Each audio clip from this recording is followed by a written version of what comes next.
nada, hoy tenemos seminario externo extraordinario y bueno, me toca a mí presentarlo porque Javier es mi director de tesis. Entonces, bueno, nada, que no sé mucho qué decir, Javier. Bueno, Javier ha estado trabajando muchísimos años en biomarcadores y para la enfermedad de Alzheimer y bueno, pues ya hace 8 años que yo presenté la tesis, pues hace más de 10 años que empecé a trabajar con él en mi máster y en mi doctorado.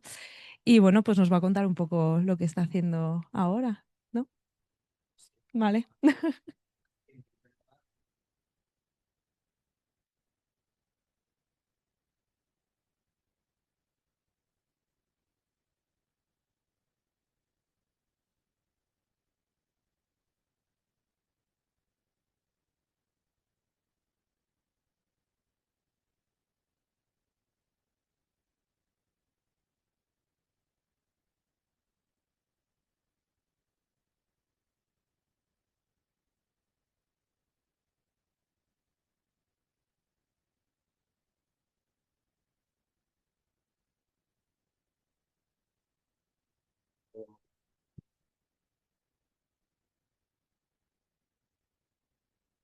Bueno, para los que están online, solamente preguntaba de cuándo iba a cobrar y cómo, que decía que es una oportunidad también, pues, para que veáis un poquito las cosas que estamos haciendo, las cosas que hemos hecho en los últimos años, y entonces por eso quiero empezar por el final, por si no me da mucho tiempo. He dejado un falso final por si veo que me acelero, pero el final es agradecerle a toda la gente que durante estos años ha realizado el trabajo en el laboratorio por su dedicación y profesionalidad. Tenía la presentación con todas las fotitos y con la parada y la he tenido que quitar porque digo, es absolutamente imposible que lo haga en menos de hora y media, pero quiero dejar patente que esto desde luego es el trabajo el esfuerzo colectivo de mucha gente del laboratorio sin el cual hubiera sido absolutamente imposible. Porque como decía, quiero presentar un poquito el laboratorio de manera general, aunque focalizado a nuestro interés en biomarcadores. Y nuestro interés en biomarcadores digamos que es tangencial, que nosotros realmente lo que estamos es interesados en conocer los cambios patológicos que ocurren en el cerebro de los pacientes con Alzheimer y con otro tipo de patologías neurodegenerativas y neurológicas, pero utilizamos los fluidos biológicos para tener una vía de entrada a conocer esos cambios. ¿Va a estar todo el tiempo con el pitidito? Bien, pues como comentaba, que lo que utilizamos son esos fluidos para tener unos chivatos de los cambios que están ocurriendo en el cerebro.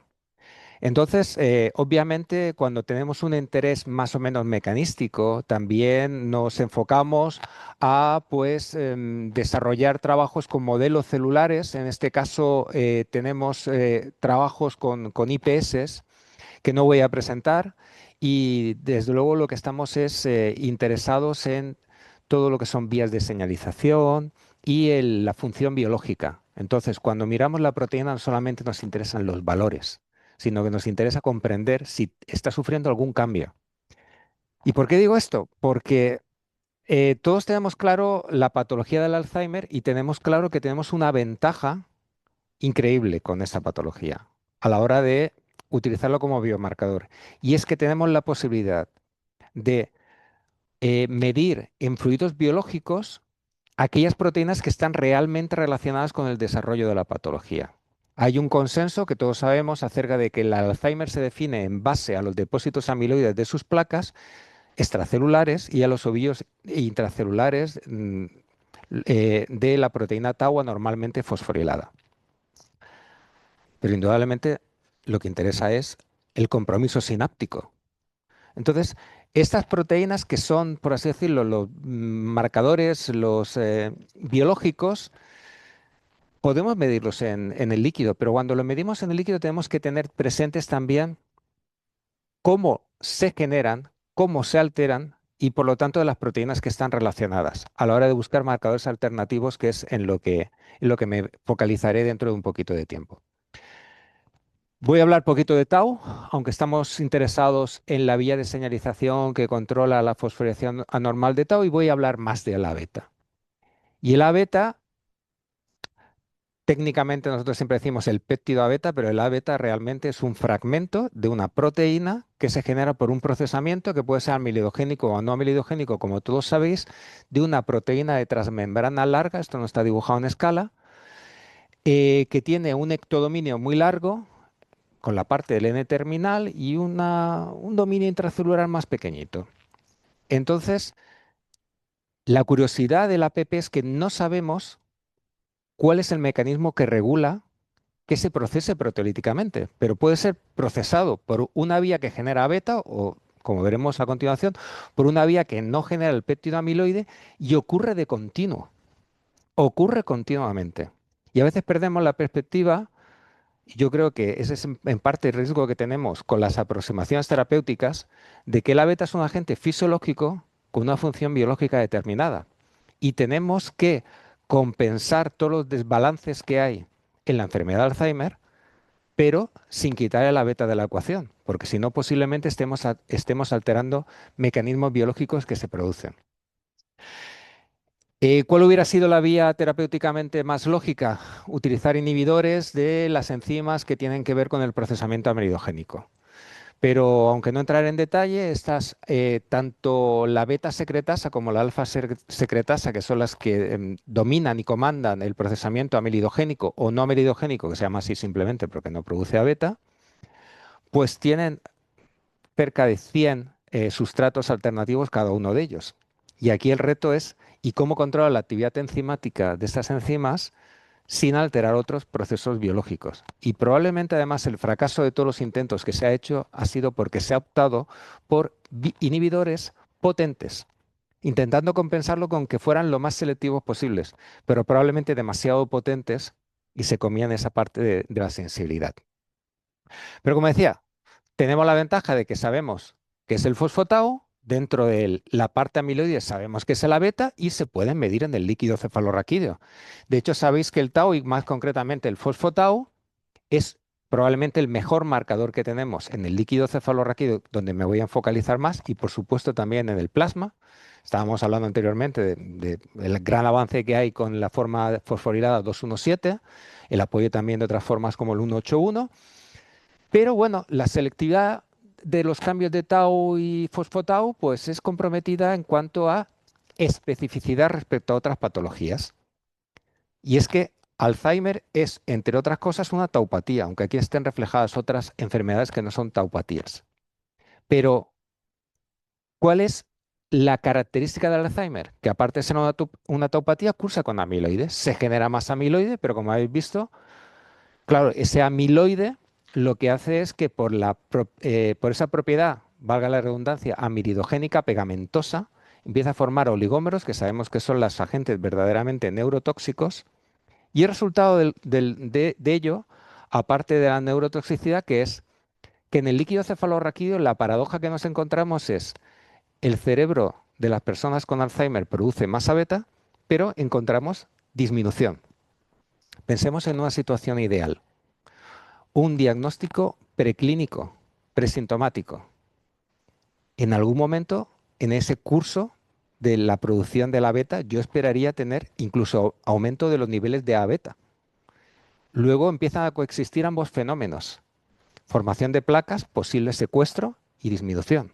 Y aparte algo que yo creo que ocurre y es que el A beta empieza a formar parte de oligómeros de otras proteínas, con lo cual no solamente es que haya menos, sino que hay menos accesible por las metodologías que utilizamos. No solamente que haya menos. Entonces el A beta nos da una especificidad respecto a la patología, pero tiene hándicaps. Entre las ventajas es que probablemente es el marcador que esperamos tenerlo más temprano. Pero bueno, podemos quizás salvar esos hándicaps mirando otros fragmentos que se producen durante el procesamiento de A beta, otras proteínas que tienen que ver con el procesamiento de A beta. ¿Las podemos medir en el líquido cefalorraquídeo igual que medimos el A beta? Y ese fue nuestro interés y aparte nosotros, aunque parece que se me ve un poquito el perfil de que soy más amiloide que tauista, desde luego lo que somos plenamente conscientes es de la importancia de ambos fenómenos. Entonces, proteínas que tengan que ver con la interacción entre el amiloide y el tau nos eran particularmente de interés. Entonces, aparte de el sustrato teórico, nuestra aproximación de estos dos primeros puntos, pues esta que es un poquito menos relacionada es lo que nos llevaba a buscar biomarcadores de este tipo. Pero voy a presentar un montón de resultados hechos con una técnica muy vieja, que es semi-cuantitativa, que tiene un montón de hàpticas, y es el Western blot. Y estoy en un centro donde lo que aspiráis es a todo lo contrario, es a utilizar metodologías nuevas que sean altamente específicas y también muy sensibles, sobre todo que sean muy sensibles. Y ese título pedante que había puesto de Vísteme despacio, que tengo prisa, se refiere a ese enfoque.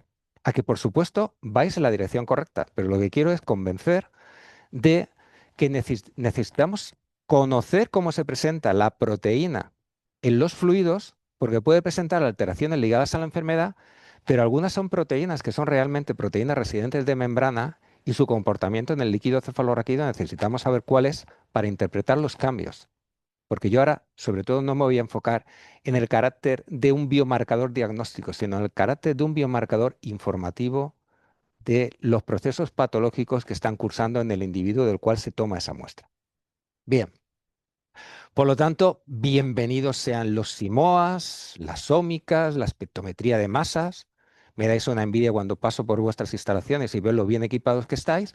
Y la única cosa es que a ver si os convenzo de que todo eso es verdaderamente aplicable para que obtengamos información biológica si comprendemos los resultados en un contexto que no solamente sea la proteína sube o la proteína baja. Bien, para eso, como estamos interesados, pero ahora me vuelvo para atrás, en cuestiones como con una ELISA nosotros tenemos un anticuerpo que a lo mejor es súper específico contra una parte, un epítopo de la proteína, pero no sabemos si estamos detectando la proteína completa o un fragmento. Puede ser que no detectemos variantes de splicing, puede ser que no detectemos alteraciones como glicoxilación o otras modificaciones posttraduccionales. Lo de la fosforilación lo tenemos muy asumido. Pero entre otras cosas, la glicosilación es particularmente relevante en Alzheimer porque la glicosilación determina fosforilación. Una de las maneras en las cuales tú controlas un proceso dinámico como la fosforilación es con una cosa que no es modificable posttraducionalmente, que es la glicosilación. Conforme sale la proteína del Golgi, ahí sí que no puedes fosforilar, desfosforilar si la has bloqueado. Entonces pueden haber aproximaciones que sean interesantes, pero también podemos encontrarnos con el tema de la oligomerización, la formación de complejos. Entonces, claro, con todos estos determinantes, pues podemos hacer algún tipo de eh, técnica, como puede ser una ultracentrifugación para determinar el grado de oligomerización. Podemos utilizar electroforesis nativa también para diferenciar si está en el fluido biológico ya formando oligómeros más estables, menos estables, jugando con agentes desnaturalizantes como beta-mercaptotanol, etcétera. Podemos utilizar combinaciones con lectinas para determinar los azúcares terminales, pero al final vamos a morir bastante en la separación electroforética porque identificamos la proteína y podemos sobre todo distinguir entre formas de splicing de diferente masa molecular o sobre todo también proteína completa o fragmentos. Bien, os voy a poner algunos ejemplos para ilustrar eso. Y el ejemplo más paradigmático para mí es el APP. Con todo esto que no es, por supuesto, una comida de cabeza que me doy yo solo, sino que se da mucha gente de lo que pasa con el beta y la necesidad de marcadores alternativos, pues ya hace tiempo a la gente se le ocurrió. ¿Y si no medimos el beta y medimos los otros fragmentos que se pueden generar por la vía no amiridogénica y amiridogénica? Y aparte podemos jugar con los dos en algún tipo de cociente que nos informe desde del desbalance. Era una idea genial. Y de hecho se hizo un esfuerzo de desarrollar anticuerpos que tienen el nombre de panespecíficos y que eran anticuerpos no contra un dominio cualquiera, sino que reconocían el nuevo C terminal que se originaba en esos fragmentos. Entonces, no era un anticuerpo que si tú lo reconocías aquí te iba a identificar la proteína completa, pero no te reconocía el fragmento. No, tenemos anticuerpos desde hace tiempo ya que eran capaces de reconocer el SAPP alfa por este dominio o el SAPP beta por este otro dominio. Las expectativas eran muy altas, nosotros mismos Cuando ya habían resultados que no eran muy esperanzadores, nos lanzamos porque decíamos, no comprendemos por qué no sale. Porque había gente que cogía y con diferentes kits, con diferentes anticuerpos, o te daban incrementos, o te daban disminuciones, o no alteraciones, pero curiosamente en el mismo sentido, el SAPP alfa y el SAPP beta. Y eso para mí y para otros investigadores ha sido desconcertante. Entonces, estos estudios basados en ELISA, nosotros chequeamos los anticuerpos y eran unos anticuerpos geniales. Efectivamente, te distinguían las formas. Entonces decíamos, ¿qué es lo que está ocurriendo? Nos planteamos que podíamos tener problemas con el propio APP. La proteína completa si estaba en el líquido cefalorraquídeo. Ya teníamos conocimientos de proteínas residentes de membrana que estaban en su forma original, es decir, sin fragmentación proteolítica en el fluido biológico. Y esto es importante ¿por qué? Porque el APP en el fluido biológico está formando un dímero.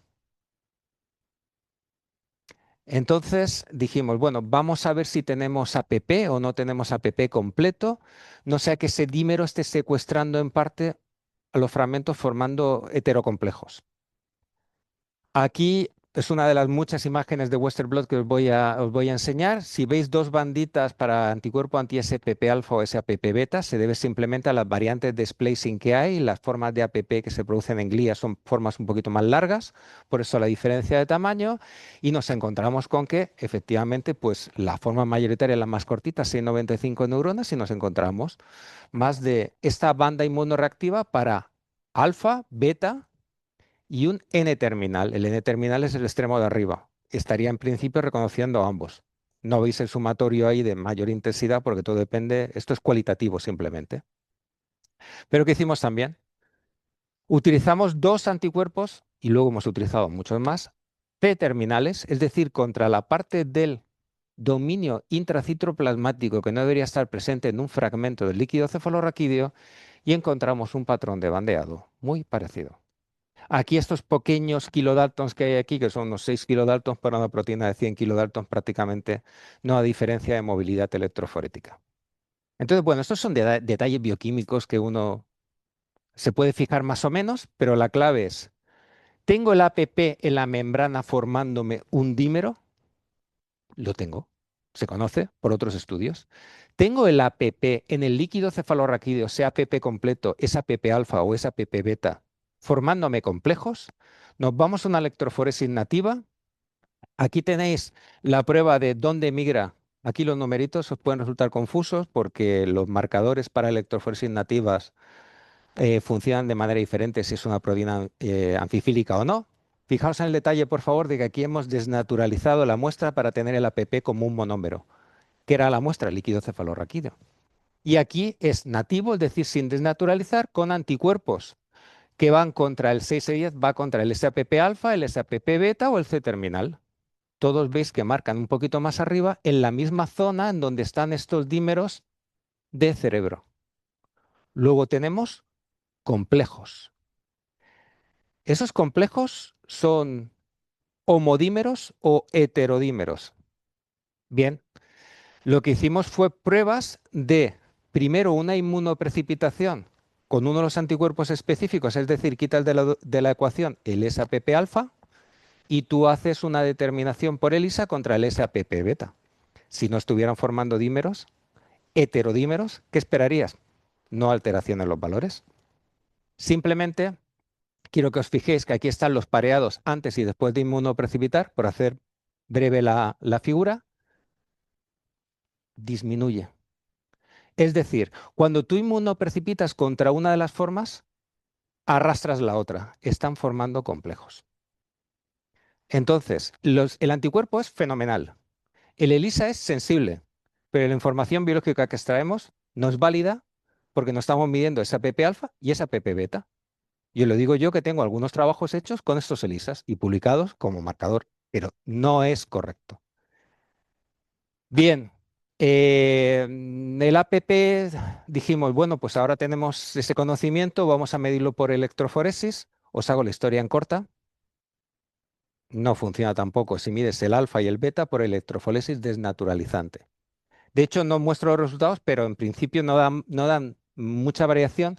Lo único que dan son las variantes de splicing que yo os decía, las de kappa i, el ratio entre uno y otro de tamaño que reflejarían probablemente las diferencias de splicing también entre las diferentes formas, esa PP alfa, esa P beta que te vienen por capa. Hay un ligero cambio que te da una diferencia estadísticamente significativa, pero que no es para nada prometedor ni te da unos resultados tan buenos como te los da el propio A beta con el hándicap de la paradoja de que los niveles no reflejan lo que ocurre en el cerebro. Entonces dijimos, bueno, esto no es lo que nos esperábamos. ¿Por qué puede ser que no sea lo que esperábamos? Porque su tiempo de residencia en la membrana plasmática es muy corto. Y entonces, al ser un tiempo de residencia corto, vale, el APP completo no te es informativo, pero ¿y los otros? Es que los otros también nuestra teoría es que tienen un tiempo de vida biológica corto. Entonces, la única cosa que se nos ocurrió en ese momento fue, vamos a ver si la vía que determina que sea procesado por la vía amilidogénica o no amilidogénica está alterada de alguna manera. Entonces lo que se nos ocurrió mirar fue la glicosilación. Sabéis que hay N-glicosilación que es cotraduccional, ocurre en el retículo endoplásmico, se completa en el Golgi, y la O-glicosilación que es postraduccional cuando la proteína ya está bien plegadita en el Golgi o incluso en el citoplasma. Algunas serolinas y treoninas pues pueden tener algunos azúcares y esos azúcares no son tan ramificados con la N-glicosilación, pero también te dan pruebas de especificidad y habían estudios que indicaban que podía estar alterada la glicosilación en el Alzheimer. Y los azúcares que no las proteínas los podemos también distinguir bioquímicamente por un proceso muy parecido a una inmunoprecipitación o a una lectura por Western blot usando en lugar de anticuerpos lectinas, que te reconocen estos azúcares terminales con alta especificidad. Pues bien, en este caso lo que hicimos fue una aproximación utilizando algo muy parecido a una inmunoprecipitación. Secuestramos ciertas glicoformas y analizamos esas formas ligadas o no ligadas a la lectina en cuestión. Y hacemos un estudio, en este caso ya no es líquido, ¿eh? Nos vamos a cerebro para tener una ventana directa, no, para tener el resultado directo, porque ya sabemos que la ventana algo está fallando y eran los tiempos. Y utilizamos aquí, por si no lo veis, simplemente en este eje está representado una lectina con las abreviaturas, la concanavalina, la PHA. Aquí es una comparativa del alfa con el beta. La glicosilación del SAPP alfa es distinta de la glicosilación del SAPP beta, lo cual quiere decir que hay un APP entero que es glicosilado de una manera y va a ser determinantemente procesado por esta vía. Ese mismo APP es glicosilado de otra manera y va a ser determinantemente procesado por la vía melidogénica. O sea que ya de base, sin condiciones patológicas, tú tienes, porque estos son NDC, son controles, y en los controles, como en los Alzheimer, hay unas alteraciones en la glicosilación. Si os dais cuenta, la variación en tamaño en Alzheimer parece que hay mayor, estirando la diferencia. Y entonces aquí en este eje lo que estamos comparando es para el SAPP alfa o el SAPP beta la glicosilación entre controles y Alzheimer. Y hay alteración. Por lo tanto, el APP cuando se sintetiza y va a la membrana, va a estar localizado en un sitio subcelular determinado o con capacidad para interaccionar con ciertos ligandos que van a determinar su procesamiento proteolítico, y esa determinación va a ser que sea procesado para producir a beta o no, y esa glicosilación está alterada en el Alzheimer. Os puedo decir que no tengo aquí el resultado, es un resultado preliminar, que también estamos mirando la glicosilación del APP en el líquido cefalorraquídeo. Los resultados no son espectaculares, vemos algunos cambios, no van a ser unos cambios que nos van a permitir tampoco su utilidad a nivel diagnóstico, simplemente nos corroboran lo que ocurre en el cerebro, y es que pensamos que el tiempo de residencia del APP, el tiempo de vida biológica es muy bajo. Aquí de nuevo lo represento como un monómero, pero tenemos que pensar que esto es la membrana plasmática y esto es un dímero. Y tenemos la producción del SAPP beta junto con el A beta o del SAPP alfa. Y nuestra hipótesis de trabajo es que realmente estos fragmentos están interaccionando con el propio APP como a modo de un ligando receptor y determinando que vayan a ser procesados por una vía u otra. ¿Por qué? Porque estos fragmentos son los que tienen son los que tienen una función biológica. Eso está descrito por muchos grupos que si el A beta aumenta el calcio intracelular, el SAPP alfa hace el efecto contrario, lo disminuye. Que si el SAPP alfa aumenta el LTP, el A beta lo disminuye, y así con multitud de procesos biológicos. Entonces tenemos aquí como un molde que somos capaces de cortar rápidamente por una vía o por otra y controlar un proceso biológico en cuestión de una respuesta muy corta. Cosa que a los eucariotas nos hace falta tener este tipo de mecanismos.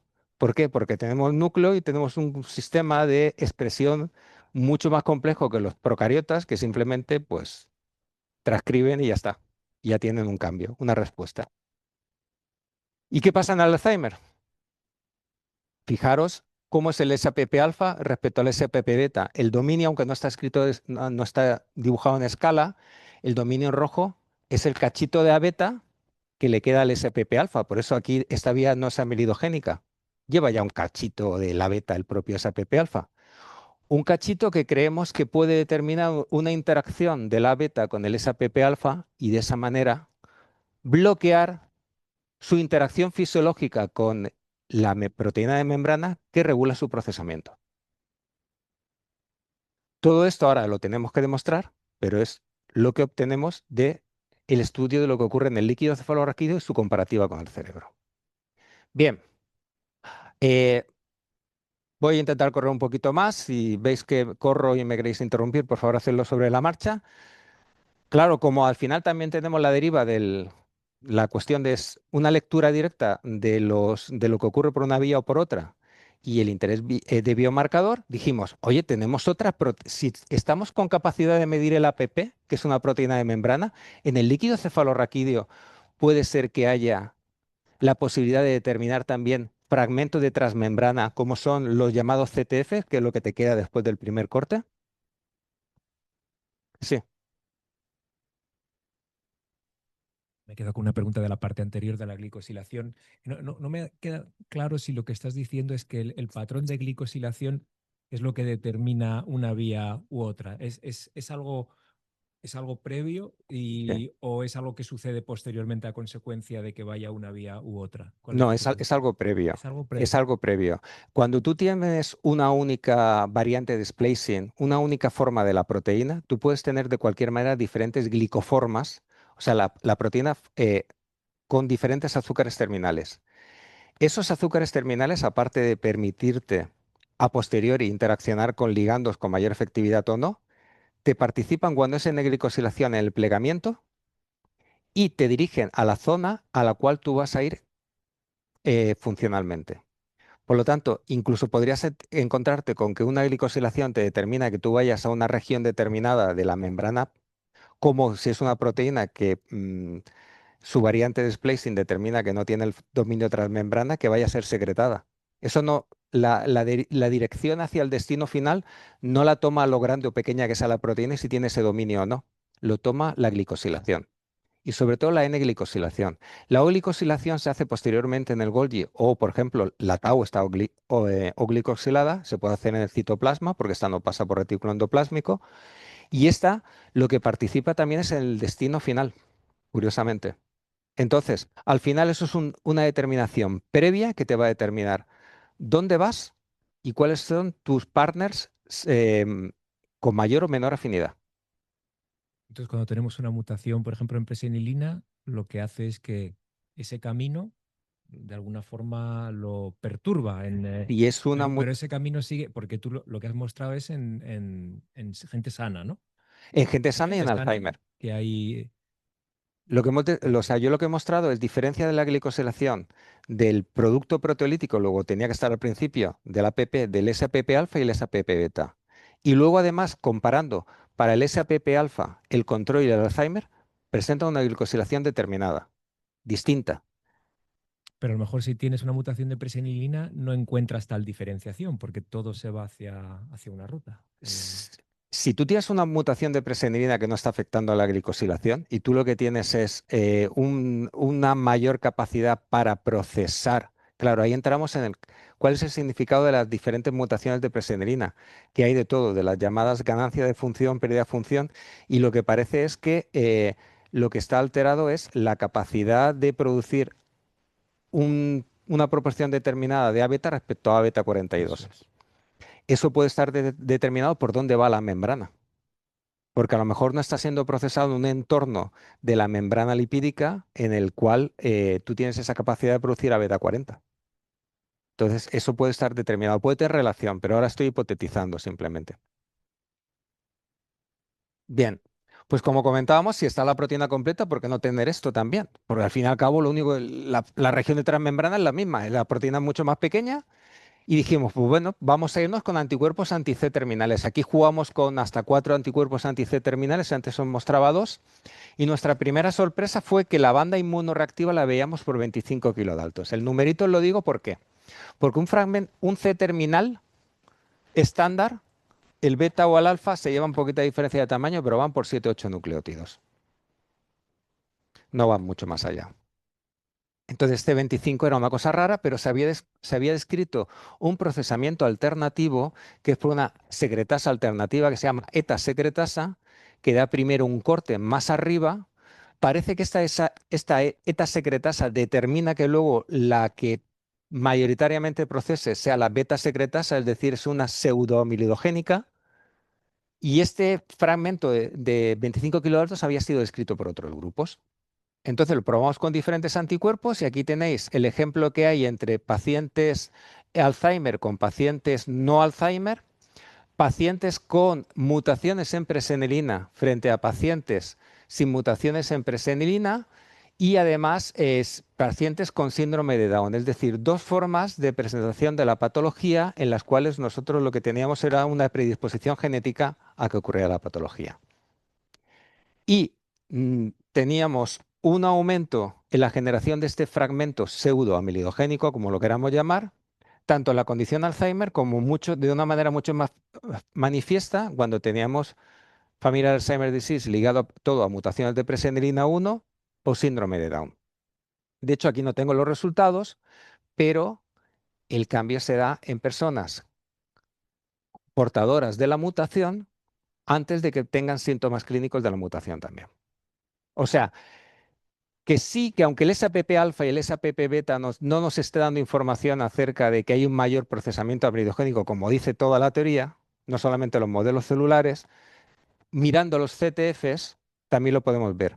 Os puedo decir que no voy a hablar de vesículas extracelulares porque además creo que viene mi compañera Rocío Pérez a daros una charla, pero está mirando ella con protagonismo no solamente porque ahora lo estamos mirando en vesículas extracelulares, no solamente el CTF eta, sino el alfa y el beta lo podemos ver y podemos ver cómo hay una relación entre diferentes extremos de una vía o de otra que nos determina que efectivamente in vivo podemos seguir que hay un desbalance entre las vías. Otras proteínas relacionadas, pues otras proteínas son las propias secretasas de las que estamos hablando. Y de hecho ya había algún artículo en donde describían que BACE1, la beta secretasa, estaba alterada en la enfermedad de Alzheimer. Los resultados no eran espectaculares, parecía que se daban en personas. Algo parecido a lo que ocurre con el tren, te da en primeras fases, parece que no es un marcador diagnóstico al uso bueno, pero te informa de que algo ocurría con la patología. Incluso había algún estudio, aquí os digo que vamos a mirar las otras, ya lo adelanto. Incluso había algún estudio que decía, bueno, vamos no a mirar la proteína, sino a la actividad beta secretasa. Porque os adelanto, la BACE1 es la principal, pero hay otras proteínas alternativas que hacen esa función. ¿Para esto qué se hace? Daros cuenta que estamos hablando de una proteína de transmembrana que corta la APP, que es una proteína de transmembrana. Y tú lo estás viendo en el líquido cefalorraquídeo en un entorno lipídico y con a saber qué conformación de las proteínas. A mí particularmente el método no me gusta mucho, pero lo que queríamos era la prueba de concepto de saber cuánta BACE1 tenemos por ahí. Hicimos la determinación de beta secretasa total y beta secretasa total ya no. Inhibíamos particularmente BACE1. Este cachito solamente es el que se corresponde a BACE1, no este. Luego, mayoritariamente por ese protocolo que a mí no me entusiasma, la mayoría de la actividad beta secretasa del líquido cefalorraquídeo no se corresponde a BACE1, cuando hay un consenso que yo comparto de que BACE1 es la beta secretasa más importante para el procesamiento amilidogénico de la APP. Pero bueno, estos resultados no se daban. Teníamos diferencia estadística en la actividad beta secretasa total, y en la actividad atribuible a base 1, que es restar un valor del otro. Nos vamos a ver qué nos encontramos en el líquido cefalorraquídeo para estudiar la proteína. Y aquí veis diferentes bandas. Esto de 55 y esto de 70 es porque la proteína, como ocurre con todas las secretasas, se sintetiza como un zimógeno. Palabra, para los que no se acuerden de la carrera o hayan estudiado otra cosa, un zimógeno es una proteína que va a tener una actividad enzimática, pero no se sintetiza con esas propiedades enzimáticas, sino que requiere, normalmente es un corte proteolítico y luego el fragmento que se genera realmente es el que tiene actividad enzimática. Obviamente es una proteína transmembrana y en el ectodominio es donde está el prodominio. Te quitas de encima el prodominio y ya tienes a la enzima activa. Pues nos encontramos un montón de zimógeno, con lo cual ya dices, si lo mido por ELISA, pues si lo midas por ELISA te pasa igual de mal que con el APP, porque no vas a distinguir entre el zimógeno y la proteína activa. Y eso nos ocurre en corteza y nos ocurre en líquido cefalorraquídeo. No hay tanta animalada de zimógeno, pero nos ocurre con eso. Entonces, por hacer la historia en corta, zimógeno y proteína activa. Y además, dos tipos de proteína activa. No se ve aquí muy bien, pero si os dais cuenta parece como que es un poquito más bajo, porque aquí lo que esperamos es la que no lleve el fragmento transmembrana. Pero ahora ya no me, si os habéis creído lo del APP, no me cuesta mucho convenceros de que la proteína completa de base 1 también está presente en el líquido cefalorraquídeo. ¿Cuál es la que está aumentada en el Alzheimer? Y de una manera muy escasa y con unos números muy malos.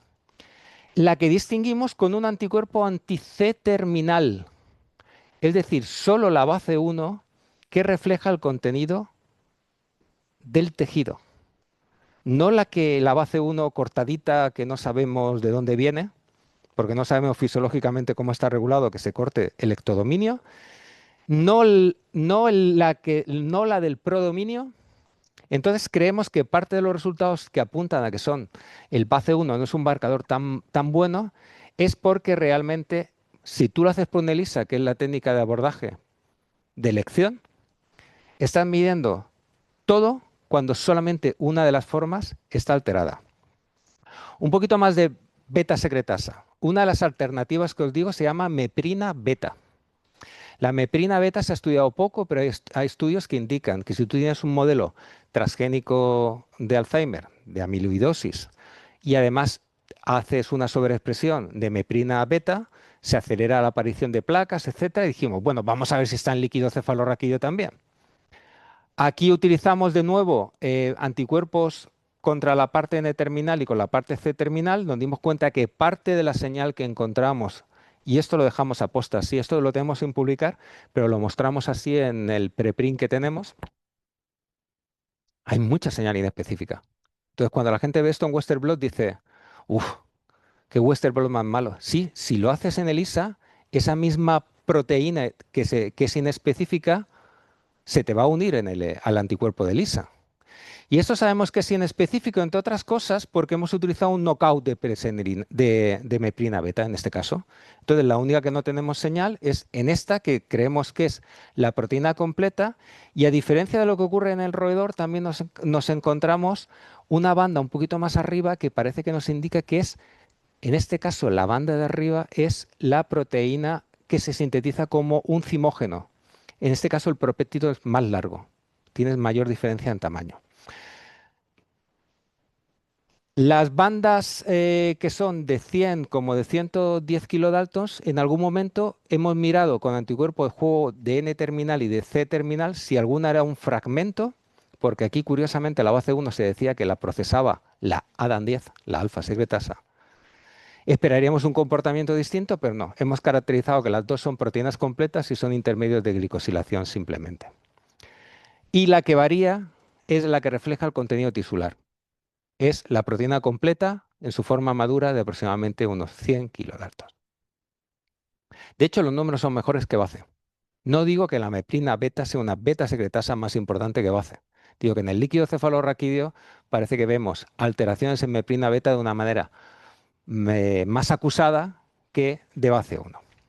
Bien, os comentaba DAN10. Ahora estamos hablando de alfa secretasa. La otra, los números no son espectaculares, pero te indican que hay un aumento. ADAN10, ¿qué podría ocurrir? Una disminución. De nuevo, Western blot con numeritos, con banditas, yo os lo intento explicar en corto para poder ir más rápido. Aquí, de nuevo, zimógeno, de nuevo proteína activa. Y lo que nos encontramos son caracterización con anticuerpos contra la parte del ectodominio, la C-terminal, caracterización en medio de cultivo, líquido cefalorraquídeo en cerebro. La proteína madura, 55 kilodaltons, que refleja la forma activa cuando ya te has quitado el predominio en el tejido, pero aquí sí que vemos un fragmento de 50 kilodaltons. Curiosamente, estas secretasas son cortadas muchas veces por metaloproteasas o por otras secretasas. Y aquí no sabemos quién corta ADAN10. Betameprina puede cortar ADAN10, pero no sabemos si es la que está cortando. Bien, historia en corto. Disminución. Disminución de la proteína madura, que ya se ha quitado el predominio, tanto en proteína completa como en su forma de fragmento. O sea, la vía amilidogénica, el líquido cefalorraquídeo, podemos distinguir que está aumentada, BACE1 y meprina beta, y podemos distinguir que está disminuida la no amilidogénica, cosa que corrobora al menos con unos C-terminales, que os he mostrado solamente parte, y cosa que no podíamos demostrar con el SAPP alfa o el SAPP beta. Pero lo de vísteme despacio que llevo prisa, aunque pudiéramos desarrollar una ELISA, no nos conviene desarrollar una ELISA porque estamos viendo el zimógeno, una forma, otra forma, y con el ELISA vamos a capturar todo. Debemos de desarrollar una ELISA que sea específico contra una de las formas. Y además, no lo he puesto, pero igual que la APP forma heterómeros, todas estas diferentes formas de ADAN10 forman complejos entre ellas, la beta-meprina forma complejos entre ellas, la beta-secretasa forma complejos entre ellas. El protocolo ELISA además debería ir acompañado de un procesamiento previo de la muestra para poder disgregar los complejos y poder medirlo de una manera que fuera realmente cuantitativa. Como ya me voy metiendo casi al final, la única cosa que os quería comentar es lo último del final, último, me lo voy a saltar, la presenilina.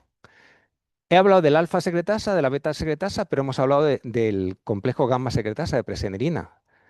Tanto en la vía melidogénica como en la no melidogénica, la proteína que te corta al final es la gamma secretasa.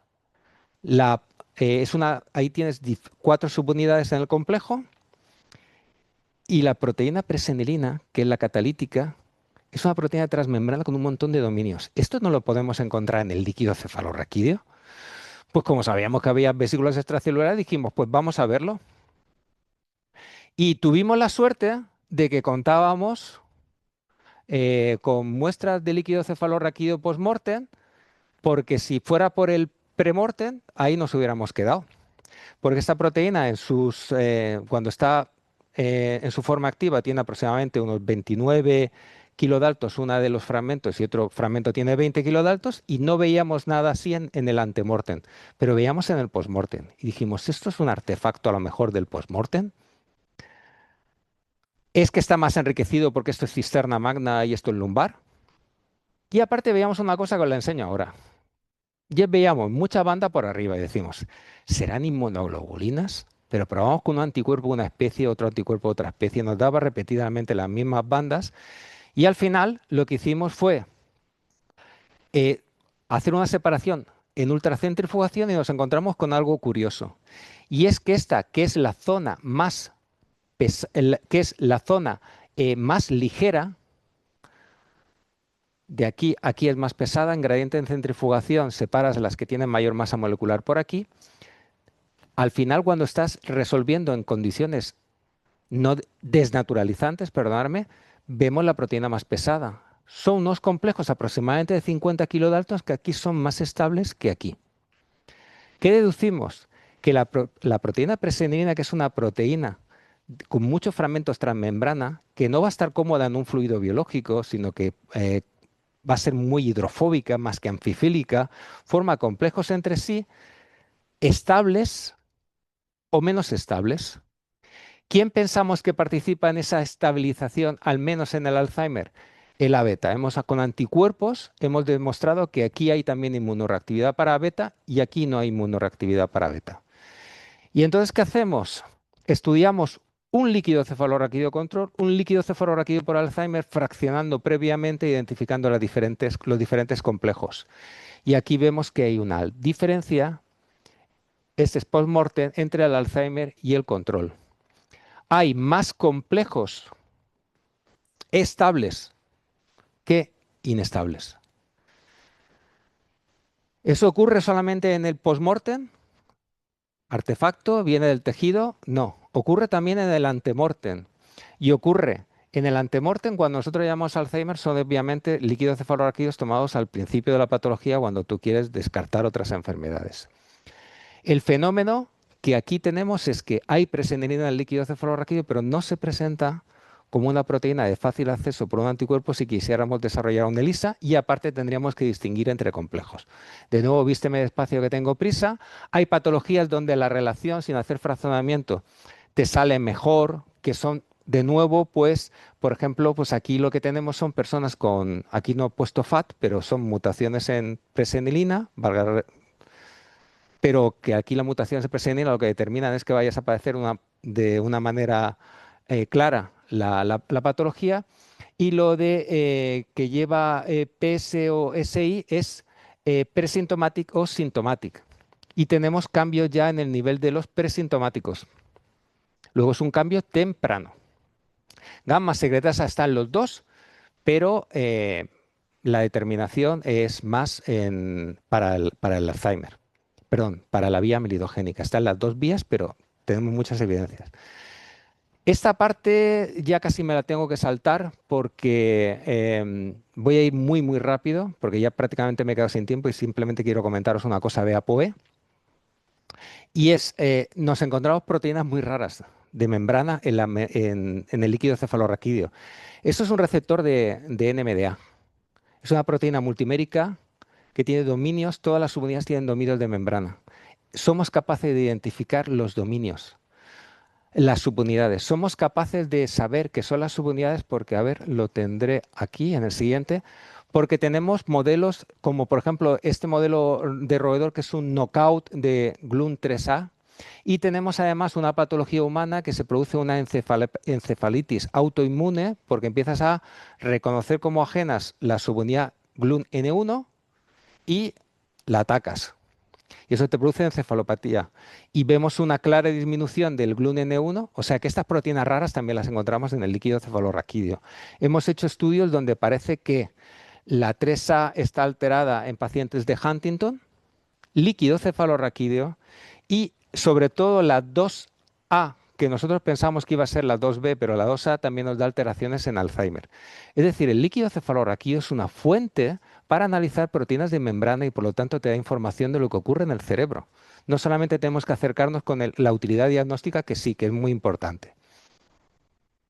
¿Por qué fuimos ahí? Porque sabíamos de la alteración de los receptores de NMDA cuando hacíamos fraccionamiento sináptico y extrasináptico. Eso es un abordaje que estamos haciendo para otras proteínas. Última parte que me voy a ir muy rápido es el ejemplo de una proteína que tenga que ver con APT con tau. Por acabar en esto, intento hacerlo rapidito en 4 minutos. ¿Crees que tengo tiempo? Bien. La polipoproteína E. Todo el mundo sabe de la importancia del ApoE para el Alzheimer. Si tienes la mala suerte de que eres portador de ApoE4, una copia, tienes de 2 a 4 veces más probabilidad de padecer Alzheimer. No es condición ni necesaria ni suficiente, puedes ser 3-4 y ser una persona completamente sana. Si tienes 4-4 ya tienes muchas papeletas porque la probabilidad te aumenta más de 10 veces. Incluso algunos análisis dicen que 14 veces y por ahí. Con lo cual ahí ya la cosa va fastidiada. Pero no es una forma genética de Alzheimer. Es un factor de riesgo altísimo, el factor de riesgo genético más alto conocido. Eh, mm, pero, ¿qué información vamos a sacar del líquido cefalorraquídeo si hacemos un ELISA o alguna aproximación de esta? Probablemente la errónea. Y es lo que voy a intentar explicaros en 4 o 5 minutos. Esto además lo tenemos publicado. Y es, primero nos vamos a un modelo de rata. Modelo de rata transgénica, pero no para ApoE, sino transgénica para APP y presenilina, que desarrolla una patología Alzheimer-like, vamos a llamarla así. Y el ApoE lo encontramos en el tamaño que tiene que tener, que es aproximadamente unos 35 kilodaltons. El ApoE en rata no tiene tres variantes, solamente existe una variante. Luego solamente estamos viendo algo y es una variante muy parecida a la APOE4. La forma ancestral se parece a la APOE4. Aquí si veis por edades, cuando nos metemos en 16,5, aquí las placas las empieza a desarrollar alrededor de 10,5 o algo así meses. Vemos un aumento de la APOE. Parece que tener más APOE pueda ser malo. Vámonos a humanos. En humanos no vemos una única banda. Vemos dos bandas. Esto no es porque sean 3,4, 2,3 ni nada de esto, sino porque aquí distinguimos mejor la glicosilación.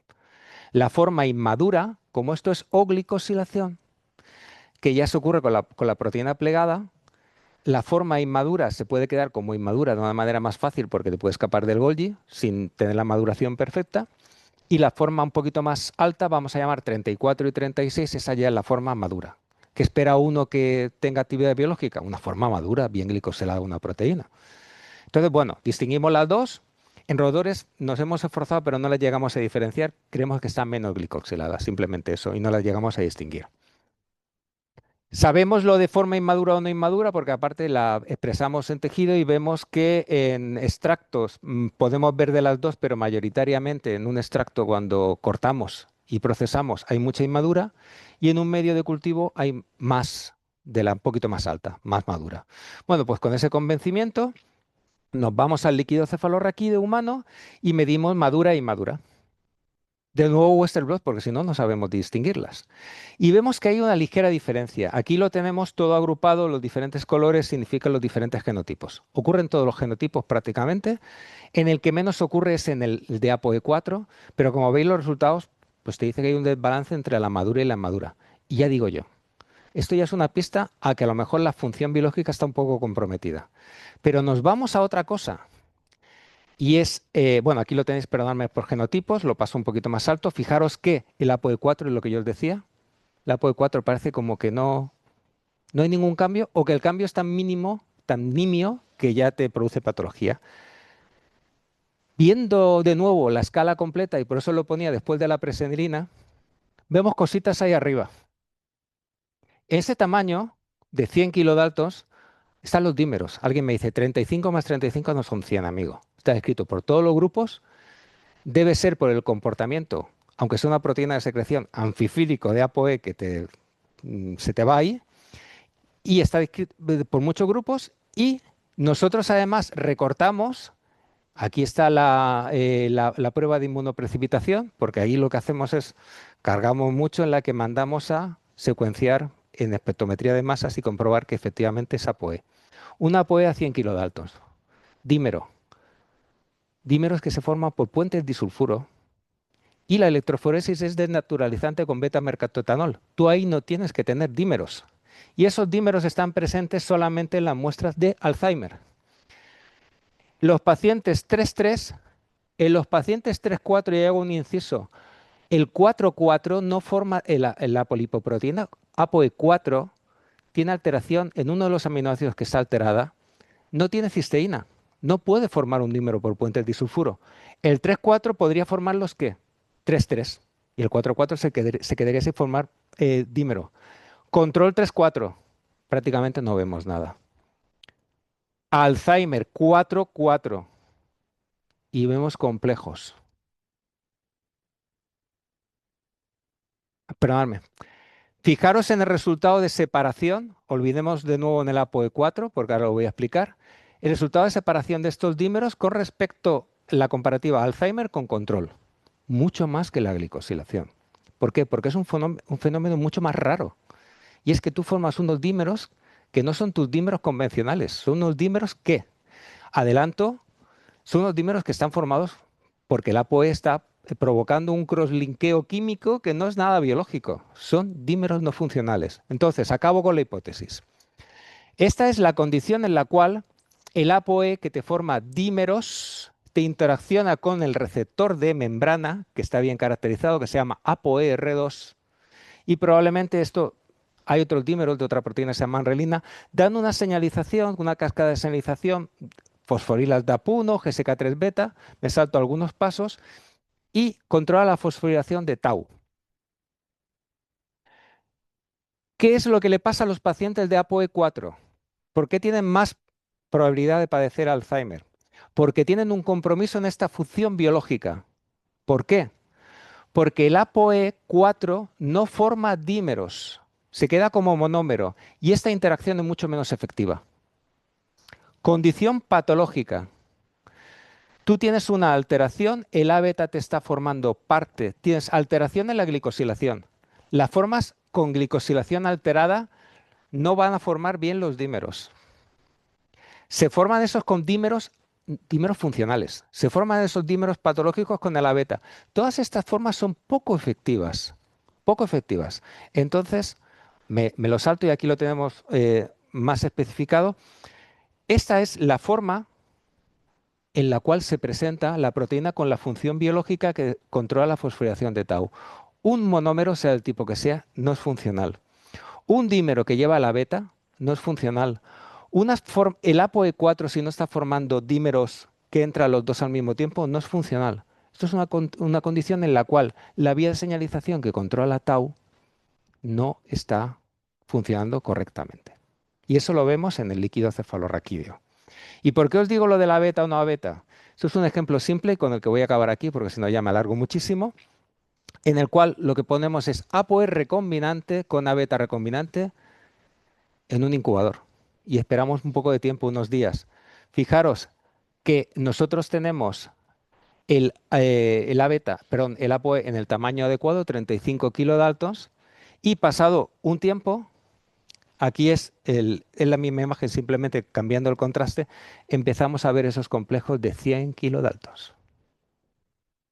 Electroforesis desnaturalizante con beta-mercaptoetanol. No deberían estar esos complejos ahí.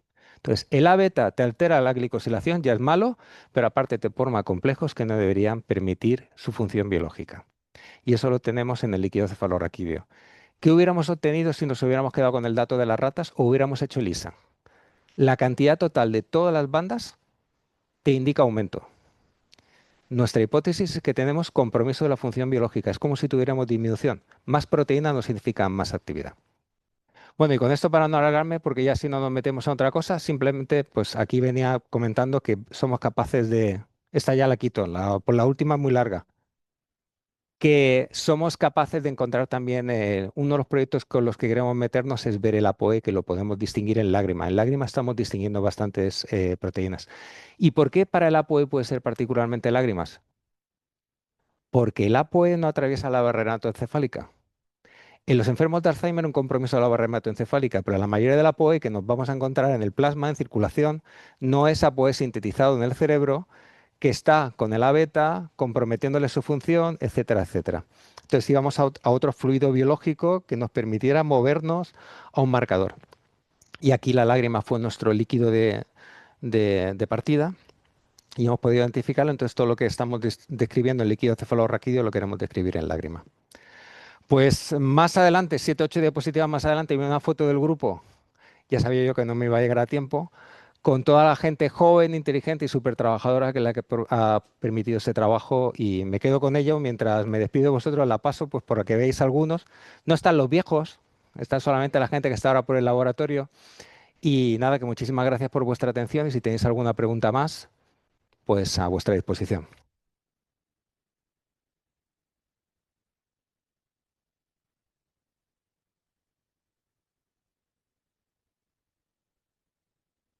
¿Tenéis preguntas? Vale, sí. Yo te quería preguntar por la mutación Christchurch, si de alguna forma ese cambio va a favor de tu hipótesis, de tu predicción, que favorecería más, que forme más dímeros, o cuál sería la explicación de, porque parece que lo que hace es que no se produzca la taupatía a pesar de que hay una amiloidosis tremenda, ¿no? Una de las cosas que no me he parado porque no tenía mucho tiempo es en la vía de señalización de la interacción, hay grupos que dicen que el ApoE ahí está simplemente controlando la función y que la que desarrolla la vía de señalización propiamente es otra proteína que se llama relina, que lo he comentado como muy de pasada. No es igual de eficaz el ApoE, aunque tenga esos dímeros, en activar. Por así decirlo, iría de la escala del ApoE4 monomérico, malo, el ApoE33 o el DOL2, medio qué, y el bueno, la relina. La hipótesis que tenemos es que la APOE con la mutación CRISPR va a ser más efectivo. Estamos en contacto con algún laboratorio a ver si conseguimos, si somos capaces de producir el APOE CRISPR y verlo en un sistema. Para eso lo que queremos es desarrollar un doble, por así decirlo, un doble control.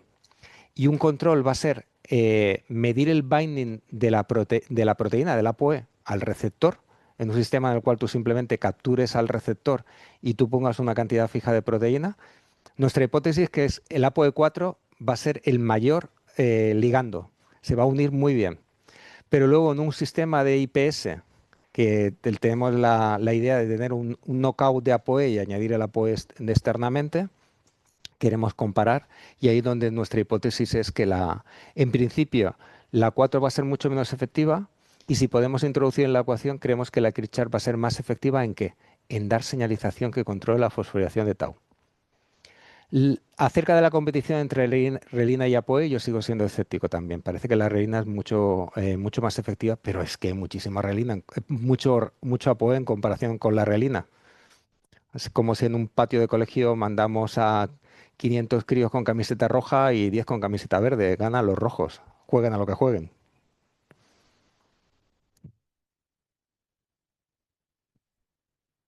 Pregunto yo, a ver.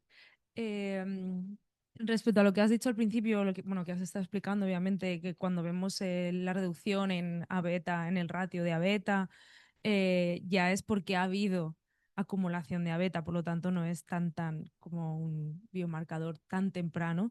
Entonces, según pues esto, todos los estudios que habéis hecho de los fragmentos de A beta, de los diferentes glicosilaciones, ¿cuál crees tú que podría ser potencialmente algo que se podría trasladar a medir en líquido o para, pues, ¿no? Para lo que estamos buscando ahora, que es un diagnóstico más precoz? Lo que hemos visto nosotros, la esperanza la tenemos con los CTFs de APP. Porque en vesículas extracelulares no solamente vemos el ETA, que el ETA siempre te plantea la duda de esto no me está reflejando directamente la vía melidogénica, no melidogénica. Y los resultados preliminares que estamos trabajando con Rocío en eso apuntan a que eso pueda ser claro en líquido cefalorraquídeo. Pero En, en en- vesículas en líquido en o... plasma estamos empezando y los resultados parece que no son tan claros. Yo creo que a lo mejor también lo que deberíamos es en plasma, porque claro, el APP no solamente se produce en el cerebro y no solamente se procesa en el cerebro. Entonces, si esto lo pudiéramos combinar con un fraccionamiento específico de las vesículas extracelulares que te proceden del cerebro o con la glicosilación que te ayudaría a distinguir una de las cosas que ocurren con la glicosilación, se lo digo a Aitana que lo sabe perfectamente, lo digo para todos, es que no se glicosila igual por una proteína o una proteína en un origen celular que en otro. Dicho de otra manera, no te glicosila igual el hígado que el cerebro. Lo que pasa que en este caso el CTF, que es la parte intracelular, no está glicosilada. Entonces, ese es el hándicap para el CTF, pero sí que nos da aproximación para otros. Por ejemplo, el receptor de ApoE, el ApoE-R2, que parece que se procesa por la vía amilidogénica y que es un equivalente al CTF alfa, ese sí que está glicosilado en la parte intracelular. Entonces, todo depende, pero yo creo que lo que nos hace falta es, cuando midamos algo, saber de dónde viene. Sabéis que, por ejemplo, con el tau, aparte de la fosforilación, están que si las formas largas de tau o las variantes de splicing largas o no largas respecto a la especificidad. El plasma, desde luego, es una grandísima esperanza. Yo no he hablado de la lágrima, pero el plasma lo estamos utilizando para otros estudios, como por ejemplo para autismo. Te da información del cerebro muy válida. El Alzheimer tiene la ventaja del compromiso de la barrera hematoencefálica a efectos de medir algo en el plasma que aumente.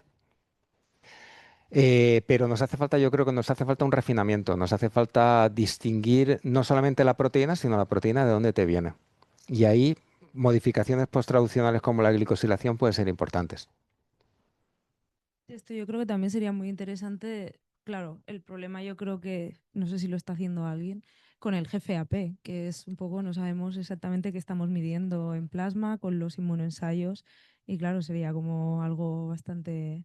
Pero claro, no sé si alguien está haciendo esto con GFAP. ¿Vosotros habéis hecho algo? No, con glicosilación no hemos hecho nada. Lo que te puedo decir es una cosa que no tiene mucho que ver, pero por lo que estamos hablando del GCAP. Uno de los problemas que existen con los marcadores ya clásicos de líquido, con los core biomarkers, es dónde tienes el, perdón, me la he hecho en castellano porque me manejo mucho mejor, pero hay palabras que me las sé mejor en inglés. El cutoff, ¿dónde lo pones? Y cada grupo tiene los suyos propios y a veces pues lo tienes que normalizar dependiendo del batch con el que haces tus referencias y historias. Nosotros, por ejemplo, para COVID-19, que medimos otro marcador que era el que tenía ahí, pero no me ha dado tiempo a mostrar al final, en plasma de personas que habían estado infectadas, al principio existía bastante temor de que hubiera una afectación neurológica, porque GFAP y otros marcadores, neurofilamentos ligeros y otros marcadores de inflamatorios, gliales, te daban aumentos. Entonces, tuvimos la suerte de tener muestras bien caracterizadas en cuanto a su afectación no neurológica. Y la no neurológica nos daba aumentos respecto a los controles. Pero no tienen nada que ver esos aumentos con los que sí que tienen afectación neurológica. Entonces, a veces no solamente es la dirección del cambio, sino la magnitud del cambio. Cuando un cambio es reversible y, por así decirlo, de una magnitud suficiente. La ventaja de que puedas utilizar esos marcadores en plasma es que haces un seguimiento longitudinal. Entonces, yo creo que ahí, moviéndonos a la parte del Alzheimer, yo sería una de las cosas que sí que me diría en el líquido, en el plasma de personas con Alzheimer. Lo que pasa es que creo que hay que establecer bien el cutoff y no respecto a personas sin patología, sino con personas con distinta patología y utilizarlo como un marcador dentro de un conjunto de marcadores para que no sea realmente informativo. Porque lo que dudo es de la especificidad un poco. Pero que sea un buen marcador de daño, yo creo que sí. Y temprano. Muchas gracias, Javier. Es súper interesante todo lo que nos has contado. ¿Habéis detectado vosotros en líquidos, en fluidos biológicos, dímeros de ApoE? Cuando habéis hecho la incubación con abeta, ¿veis ahí los complejos que veis? ¿Son con dímeros de ApoE también o son monómeros? Sí, eso que he mostrado rápidamente al final, esos son dímeros. Lo vemos alrededor de 100 kilodaltos. Dímeros de ApoE más abeta. Más A beta. Lo resolvemos con los dos anticuerpos. De hecho, lo que comentábamos antes acerca de que si el beta y el tema de que si se queda secuestrado en placas, yo no tengo tan claro de que la beta, la disminución que vemos, sea por el secuestro en placas, sino porque está formándote parte de complejos en los cuales ni siquiera un procesamiento, una tripsinización, te va a permitir acceder a ese beta para que tú lo puedas ver por masas. Nosotros, en condiciones no patológicas, muchas veces vemos en donde está la señal de la proteína que queremos ver, algo por arriba que coincide con un dímero. Es decir, cuando una proteína en la membrana o donde sea tiene una fácil interacción, muchas veces esa interacción va más estable de lo que químicamente tú esperas. Y el A beta es un acelerador de esos tremendo. Entonces, la cuestión está si el A beta te está acelerando un dímero así o te lo está acelerando así. Este no va a ser funcional. Entonces, el A beta es capaz de formarte dímeros hasta con formas inmaduras, porque eso era una forma inmadura ad hoc. Eso es una proteína recombinante, luego no está glicoxilada. Es una proteína producida en un procariota que no glicosila. Entonces, en el momento en el que nosotros podamos tener un sistema en el cual aislemos bien el ApoE, inmunoprecipitemos bien el ApoE, ¿qué te voy a contar? El ApoE es difícil aislarlo de una manera específica porque se pega muy fácilmente a todo. Podemos intentar también comprobar eh, qué es lo que tenemos en condiciones, vamos a decir, de maduras respecto al secuestro. Pero creemos que la beta, como lo que te forma es un dímero no fisiológico, te forma un dímero con todo. Te pone formas maduras con forma inmadura, forma inmadura con forma inmadura, te hace de todo y el resultado es que ese no va a ser funcional. ¿Y verías relevante el hacer un ELISA específico de dímeros? Absolutamente. La única cuestión está si todo el dímero te lo encuentras así, este es el fisiológico, o así. Y es que no los podemos encontrar así, asá y acuyá. Entonces, el problema está en cómo distingues vamos a decir, el dímero aberrante, por entendernos, del fisiológico. Yo creo que si al menos pudiéramos hacer uno del fisiológico, que ese sí que te esperas una conformación nativa que sea estable, y pudiéramos hacer una sustracción de ApoE total y el ApoE dimérico, podríamos encontrarnos con números que podrían ser muy interesantes. ¿Y alguna idea de cuál puede ser el dominio de interacción entre los... No sabemos si es un dominio de interacción fijo o no. Eso obviamente podemos con ingeniería hacer ApoEs em, con un dominio con otro y ver si es más efectivo o no. Nosotros ahora mismo lo que estamos sobre todo es interesados en demostrar que esos dímeros no son funcionales. Nuestro mayor interés ahora mismo es ese. Gracias. A ti.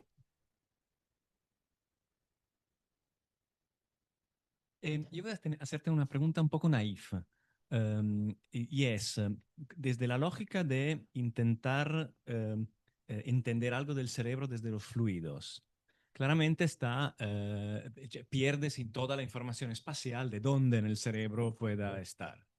Pero la curiosidad es, todas estas proteínas en el cerebrospinal fluid o en el plasma, ¿viene desde todo el cerebro de manera homogénea o hay como zonas del cerebro por lo que pasa más proteína porque está más alterada la barrera hay alguna inhomogeneidad?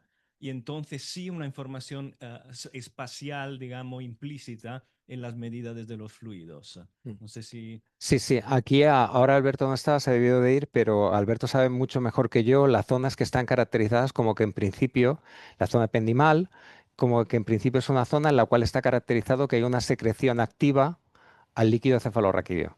¿Para qué? Algunas proteínas tienen cierta explicación y otras no tienen ninguna explicación. Pero todas estas proteínas de transmembrana que yo he comentado, que las veamos en la fracción completa. ¿Por qué llegan al líquido cefalorraquídeo? Yo he hablado solamente de alguna de ellas de vesícula extracelular. La mayoría de las que he hablado no están en vesícula extracelular. ¿Por qué llegan al líquido cefalorraquídeo? ¿Cómo llegan al líquido cefalorraquídeo? No lo comprendemos. Y de hecho, lo que has dicho es el kit de la cuestión. Porque si yo la presentación que os he hecho es no me miréis mal porque haga Western blot, porque estoy intentando encontrar respuestas que no me daría un ELISA, me dices, bueno, y una de las cosas que te pasa es que no me estás yendo al líquido y no me estás diciendo de dónde viene el problema, porque eres incapaz de correlacionarlo con una zona determinada del cerebro. Alzheimer, diferente afectación temporal. Te puede afectar el contenido, las formas en las que se presenta. Compromiso de la barrera hematoencefálica te puede afectar. Digamos que es algo muy, muy complejo. Yo la única cosa que digo es que el líquido cefalorraquídeo para mí es más informativo que el plasma porque es más limpio para ver el cerebro, pero tiene el hándicap de que tú no puedes hacer extracciones longitudinales y hacer un seguimiento.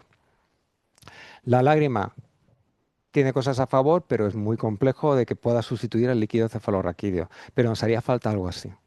Nos haría falta poder a lo mejor hacer seguimiento en lágrima longitudinal y comprender cuál es el comportamiento de la proteína en el tiempo.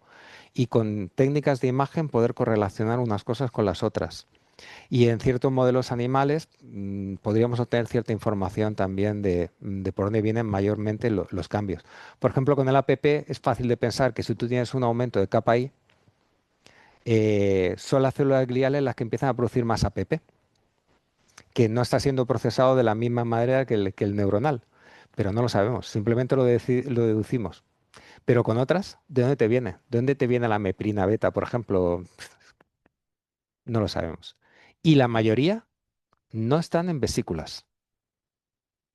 Por ejemplo, la presenerina esta que forma esos complejos raros, no está en vesícula, pero en cambio la nicastrina, que es una subunidad del complejo gamma secretasa, sí que está en vesículas. O sea que hay ciertas vesículas que pueden tener algo de presenerina, pero esas formas raras aberrantes que tenemos no las tenemos en vesículas. El ApoE lo hemos intentado ver, pero creemos que el ApoE está pegado en la parte de fuera de la vesícula extracelular y no nos da información acerca de dónde viene o deja de venir. Y el ApoE, tradicionalmente pensamos que es astrocito, pero hay mucho ApoE en microglía. Estamos hablando de glicoformas. Si los diferentes tipos celulares también glicosilan de manera diferente, a veces a lo mejor puedes estar viendo algo que no sea el procesamiento, sino el distinto origen celular. Cada cosa que encontramos nos da 10 interrogantes más.